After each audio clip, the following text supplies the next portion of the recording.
Hello, good evening. সবাই কেমন আছো? আশা করি সবাই ভালো আছে এবং সুস্থ আছে। তো অভিক মিত্র ব্লগসে তোমাদের অনেক অনেক স্বাগত, অনেক ভালোবাসা দিয়ে আরেকটি নতুন ব্লগ নিয়ে চলে এলাম। ব্লগটা আমি এখন থেকে স্টার্ট করলাম। সারাদিন একটু স্টার্ট করাই হয়নি। লাঞ্চে শরীরটা খুব খারাপ লাগছিল, শুয়ে পড়েছি, কোনো কাজ করিনি আজকে এসে।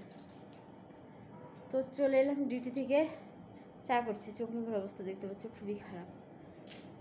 মনে হচ্ছিল জ্বর এসে, জ্বরের ওষুধ খেয়ে শুয়েছিলাম। তারপর আবার গেলাম ডিউটিটা কমপ্লিট করে, তারপরে এলাম। চলো, চাটা হয়ে গেছে, চাটা নামিয়ে চাটা খেয়ে নিই। তারপর আর কি রান্না হচ্ছে পরে সেটা শেয়ার করছি। আজকে সারাদিনে রান্নাবান্না কিছু শেয়ার করতে পারিনি তোমাদের সাথে। তো চলো, চাটা হয়ে গেছে, ফটাফট চাটাকে ছেঁকে নিই, তারপরে চাটা খেয়ে নেই, পরে কথা হচ্ছে আবার তোমাদের সাথে। Hello friends, good evening. সবাই কেমন আছো? আশা করি সবাই ভালো আছে এবং সুস্থ আছে। তো অভিক মিত্র ব্লগসে তোমাদের অনেক অনেক স্বাগত, অনেক ভালোবাসা। চায়ের সাথে গুড ইভিনিং বললাম। তো চাটা হয়ে গেছে, তোমাদের দাদাভাইকে ফোন করেই যাচ্ছি, এখন আসছে না। চা আর মুড়ি নিয়ে নিয়েছি, অনেকদিন থেকে চা আর মুড়ি খাওয়া হয় না, আজকে চা আর মুড়ি নিয়ে নিয়েছি। তো চলো চাটা নিয়ে আসি, আমরা খাওয়া শুরু করে দিই। দুবার ফোন করা হয়ে গেছে অলরেডি, এখন আসেনি।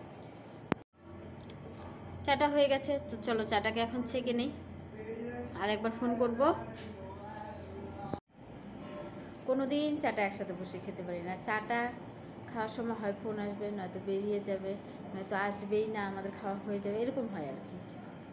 তো যাই হোক, আজকে দেখি কী হয়। দুবার হয়ে গেছে ফোন। দেখলি বাবাকে আসে? তো চলো চাটাকে খেয়ে নিই, পরে কথা হচ্ছে। আবার বাজার যাবে, দেখো 6টাই বাজতে চলো। বাজার কখন আনবে, রান্না কখন করবো, আর তোমাদের সাথে কখন গল্প করতে বসবো বলো তো। তো চলো, আমার আজকে খুব ঠান্ডা লাগছে বলো তো, কেন? বাইরে প্রচণ্ড হাওয়া আছে। চাটা নিয়ে আসি। হ্যালো ফ্রেন্ডস, তো চা খাওয়া হয়ে গেছে, বাসনগুলো মাজা হয়ে গেছে, তখন রান্নার পালা। বাজারও চলে এসছে। তো তোমাদের দাদা ভাইয়ের বাবান বলছে রুটি খাবে, আটাটা মেখে নিয়েছি। আটাটা মাখা হয়ে গেছে, মাছগুলো ধুয়ে লবণ হলুদ মাখানো হয়ে গেছে। এখানে চিকেন আছে, চিকেনটা ধুয়ে লবণ হলুদ দিয়ে একটু তেল দিয়ে মাখিয়ে রেখেছি। তো চলো আগে মাছটা ভেজে নিই, আগে মাছটা হবে তারপর চিকেনটা হবে। তো কড়াইটা বসিয়ে দিয়েছি, তেল দিইনি এখনো। মাছগুলো ভাজা হয়ে গেছে, আর মাছের তেল দিয়ে বেগুন দিয়ে ভাজা, দেখো কালো বেগুন, সবজিটা কালো হয়ে গেছে। মাছের তেল দিয়ে বেগুন ভাজা হয়েছে। আর মাছের ঝোল হচ্ছে আলু, বেগুন, টমেটো, মটরশুঁটি, পেঁয়াজ সবজি, মানে ঠান্ডার যা যা সবজি হয় আর কি। গাজরও দিতে বলেছিল তোমার দাদা ভাই, আমি না বললাম। তো মশলা দিয়ে দিয়েছি। তো এখন একটু ভাজা ভাজা করে নিই চলো, তারপরে ঝোল দিয়ে দেবো, তারপরে চিকেনটা করবো। মাছের ঝোলটা হয়ে গেছে, নামিয়ে নিয়েছি, তার মধ্যে একটু ধনেপাতা দিয়ে দিয়েছি। আর চিকেনটা এখন কষানো হচ্ছে, চিকেনটা বসিয়ে দিয়েছি।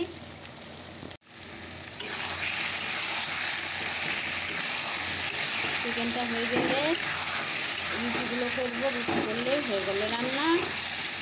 একটু ভাতও হবে, আমি ভাত খাবো, আমি তো রুটি খেতে পারি না বলো।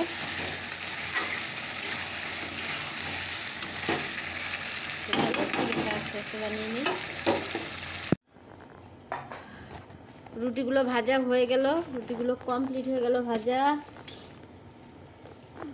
চিকেনটা হয়ে গেছে, চিকেনটা নামিয়ে নেব।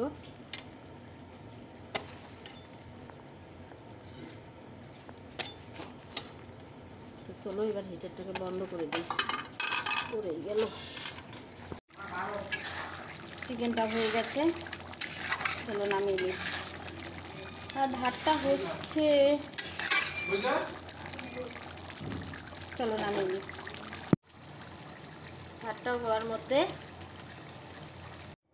হ্যালো বন্ধুরা, এলবিটা শেষ করলাম। এখন কি করবো? এখন ঘুমোতে যাবো। আজকে এখনও ভিডিও দেওয়া হয়নি, আমার মনটা খুব খারাপ। এদিকে মোবাইলের চার্জটা নেই, আর বাবান বলছে কখন ও মোবাইলটা হাতে একটু নিতে পারে, সিআইডি দেখবে। এই হয়ে গেল ব্যাপার, মোবাইল নিয়ে টানাটানি লেগে যায় বলো, কী করা যায় বলো তো। আর আজকে না প্রচণ্ড ঠান্ডা গো বাইরে, মানে প্রচণ্ড তোমার দাদা হয়ে বলছে তুমি আরও বেশি করে রাত জাগো, আর সকালবেলা হাঁচি করবে, আর রাতে খেলে জ্বরটা আসুক। মানুষের জীবনে অসুখ বিসুখ হয়ে থাকবে বলো তো। আর আমি ক্যানেলে ভাসিয়ে দিও আমাকে, তারপর একটা সুন্দর দেখে একটা ভালো বউ নিয়ে আসবে, তখন সে এলবি করবে, তোমাদের সাথে গল্প করবে না বল। যাই হোক, আমি খালি বলি আমার চ্যানেলটা মনে হলে তারপর আমার যেন যা হয় হবে। ঠিক আছে, আজকের কথাগুলো না অনেক কথা শেয়ার করে ফেললাম। গুড নাইট বলবে আজকে সবাইকে। সবাই ভালো থেকো, সুস্থ থেকো, সাবধানে থেকো। কালকে আবার সবার সাথে দেখা হচ্ছে, আর সবাই এলবিতে আসবে, ঠিক আছে? Tata, bye bye. কালকে যেন সবার তাড়াতাড়ি দেখা পাই।